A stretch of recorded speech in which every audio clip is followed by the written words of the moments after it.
চাকরির ইন্টারভিউ এই শব্দটা শুনলেই কেমন একটা চাপ কাজ করে তাই না? কিন্তু এই ইন্টারভিউয়ের পর্দার আড়ালে আসলে কি চলে? চলুন আজকের এই বিশ্লেষণে ঠিক সেটাই জানার চেষ্টা করা যাক। আমরা সবাই জানি কর্মী নিয়োগের জন্য ইন্টারভিউটা সবচেয়ে কমন একটা পদ্ধতি, কিন্তু প্রশ্ন হলো এটা আসলে কতটা কাজের। একটা সাধারণ ইন্টারভিউ কি সত্যি সত্যি বলতে পারে যে কে ভালো কাজ করবে? উত্তরটা কিন্তু বেশ অবাক করার মতো। মাত্র 14%! ভাবা যায়? ১৯৯৮ সালের একটা যুগান্তকারী গবেষণা বলছে যে ট্রেডিশনাল ইন্টারভিউ দিয়ে একজন কর্মীর ভবিষ্যৎ পারফরম্যান্সের মাত্র ১৪% ঠিকঠাক অনুমান করা সম্ভব। তার মানে বাকি ৮৬%ই কিন্তু অনুমানের বাইরে থেকে যায়। এটা তো বিশাল একটা সমস্যা, তাই না? তো প্রশ্ন আসতেই পারে, এত বড় একটা গ্যাপ কেন? এর উত্তরটা লুকিয়ে আছে আমাদের ব্রেনের ভেতরে। একে বলে কগনিটিভ বায়াস বা জ্ঞানীয় পক্ষপাত। সোজা কথায় আমাদের মস্তিষ্ক দ্রুত সিদ্ধান্ত নেওয়ার জন্য কিছু শর্টকাট ব্যবহার করে। আর ইন্টারভিউ তো কোনো সায়েন্সের পরীক্ষা না, এটা একটা সামাজিক আদান প্রদান। আর এখানেই পাতা থাকে মনস্তাত্ত্বিক সব ফাঁদ, যেগুলোতে অনেক অভিজ্ঞ ইন্টারভিউয়াররাও পা দিয়ে ফেলেন। আচ্ছা, তাহলে চলুন এবার ইন্টারভিউয়ের সবচেয়ে ক্রিটিক্যাল পার্টে যাওয়া যাক। আর মজার ব্যাপার হলো এই অংশটা ঘটে একেবারে চোখের পলকে। বিশ্বাস করা কঠিন, কিন্তু বেশিরভাগ ক্ষেত্রে ইন্টারভিউয়ের রায়টা হয়ে যায় প্রথম ৭ থেকে ৩০ সেকেন্ডের মধ্যেই। মানে কোনো কাজের প্রশ্ন করার আগেই কিন্তু একটা সিদ্ধান্ত মনে মনে নেওয়া হয়ে যায়। আর এই যে এত দ্রুত একটা মূল্যায়ন, এর পেছনে কাজ করে কয়েকটা খুব শক্তিশালী মনস্তাত্ত্বিক প্রভাব, যা পুরো ইন্টারভিউটাকেই একটা নির্দিষ্ট দিকে ঠেলে দেয়। এর মধ্যে প্রথমটা হলো প্রাইমেসি ইফেক্ট। এর মানে কি? এর মানে হলো আমরা প্রথম যে তথ্যটা পাই সেটাই আমাদের মাথায় সবচেয়ে বেশি গেঁথে যায়। ইন্টারভিউয়ের ক্ষেত্রে এর মানে দাঁড়ায় একদম শুরুর মুহূর্তগুলো, যেমন কিভাবে কেউ অভিবাদন জানালো, তার বসার ভঙ্গি বা তার বলা প্রথম বাক্যটা। এইসব ছোটখাটো জিনিস অসামঞ্জস্যপূর্ণভাবে অনেক বেশি গুরুত্ব পেয়ে যায়। এরপর আছে আরেকটা ইন্টারেস্টিং ব্যাপার, যেটাকে বলে থিন স্লাইসিং। এটা হলো আমাদের ব্রেনের একটা অদ্ভুত ক্ষমতা। খুব অল্প কিছু পর্যবেক্ষণ থেকেই মস্তিষ্ক অনেক জটিল আর বেশিরভাগ সময় সঠিক একটা ধারণা করে ফেলে। ইন্টারভিউয়াররা কিন্তু অবচেতনভাবে প্রার্থীর ননভার্বাল কিউগুলো খেয়াল করেন, যেমন তার বডি ল্যাঙ্গুয়েজ, চোখের চাহনি, তার মধ্যে কতটা এনার্জি আছে, কতটা আত্মবিশ্বাসী, এই সব দেখেই একটা প্রাথমিক মূল্যায়ন করে ফেলেন। আর ৩ নম্বরটা হলো দ্য হ্যালো এফেক্ট। ব্যাপারটা খুব সহজ।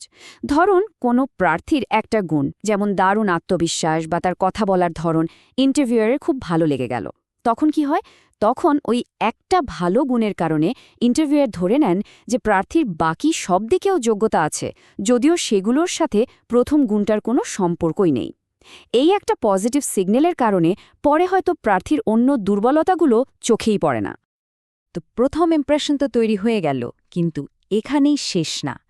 একবার যখন একটা ধারণা মাথায় গেঁথে যায়, তখন আরেকটা বায়াস বা পক্ষপাতিত্ব কাজ শুরু করে দেয়।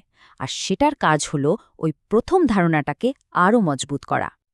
এটার নাম হলো কনফার্মেশন বায়াস।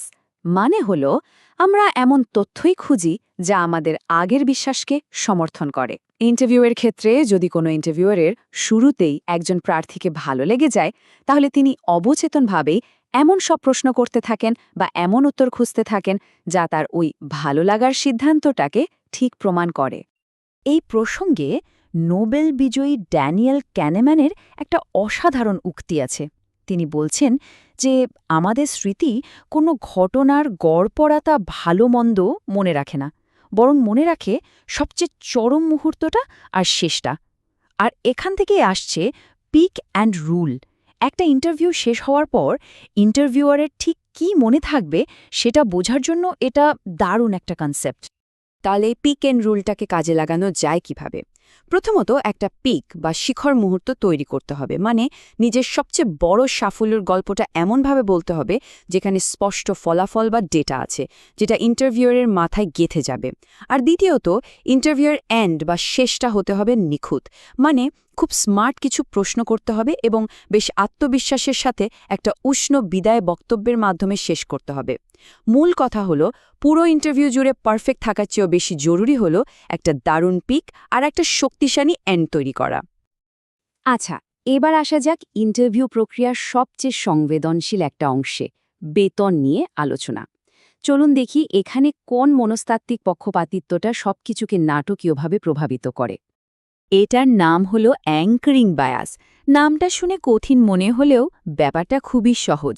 যখন কোনো আলোচনা শুরু হয় তখন প্রথম যে তথ্যটা বা সংখ্যাটা সামনে আনা হয় সেটা একটা অ্যাঙ্কার বা নোঙরের মতো কাজ করে। এরপরের পুরো আলোচনাটা কিন্তু ওই প্রথম সংখ্যাটাকে ঘিরেই ঘুরতে থাকে। এই স্লাইডটা দেখলেই ব্যাপারটা পরিষ্কার হয়ে যাবে। দেখুন, বাঁদিকে নিয়োগকর্তা প্রথমে 50,000 টাকার একটা অফার দিয়ে আলোচনা শুরু করেছেন, আর সব দর কষাকষির পর ফাইনাল স্যালারি দাঁড়িয়েছে 60,000 টাকা। এবার ডান দিকে দেখুন, এখানে প্রার্থী প্রথমে 80,000 টাকা চেয়ে আলোচনা শুরু করেছেন, আর শেষ পর্যন্ত ফাইনাল স্যালারি হয়েছে 75,000 টাকা। কি অদ্ভুত, তাই না?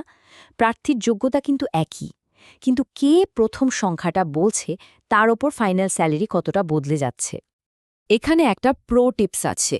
গবেষণা বলছে 80,000-এর মতো একটা রাউন্ড ফিগার বলার চেয়ে 78,500-র মতো একটা নির্দিষ্ট সংখ্যা বলা অনেক বেশি কার্যকর। কেন? কারণ এটা শোনার পর মনে হয় যে প্রার্থী নিশ্চয়ই অনেক রিসার্চ করে ভেবেচিন্তে সংখ্যাটা বলছে। ফলে ওই অ্যাঙ্কারটা আরও শক্তিশালী হয়ে যায়, আর সেখান থেকে তাকে সরানো বেশ কঠিন হয়ে পড়ে। তো আমরা এতগুলো বায়াস বা পক্ষপাতিত্বের কথা জানলাম। এখন প্রশ্ন হলো, এগুলো যখন আছেই তখন এগুলোকে সামলানোর জন্য বা এর থেকে সুবিধা নেওয়ার জন্য কি করা যেতে পারে?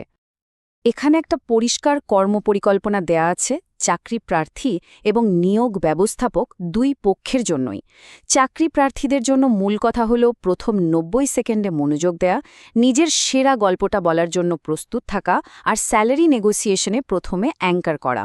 অন্যদিকে নিয়োগ ব্যবস্থাপকদের উচিত একটা স্ট্রাকচার্ড ইন্টারভিউ নেওয়া, মানে সবাইকে একই প্রশ্ন করা, আগে থেকেই ঠিক করে নেওয়া যে কি যোগ্যতা দেখা হবে, এবং তাড়াহুড়ো করে কোনো সিদ্ধান্ত না নেওয়া। এই পদক্ষেপগুলো দুই পক্ষের জন্যই ইন্টারভিউর ফলাফলকে আরও ভালো করতে পারে। সবকিছু শোনার পর শেষ প্রশ্নটা কিন্তু এটাই, একটা ইন্টারভিউ আসলে কিসের পরীক্ষা? এটা কি সত্যিই যোগ্যতার পরীক্ষা, নাকি কে কত ভালো গল্প বলতে পারে তার পরীক্ষা? এই মনস্তত্ত্বগুলো জানার পর পুরো ব্যাপারটাই নতুন করে ভাবতে হয়, তাই না? এই প্রশ্নটাই আজকের আলোচনার জন্য একটা ফাইনাল ফুড ফর থট হিসেবে রইল।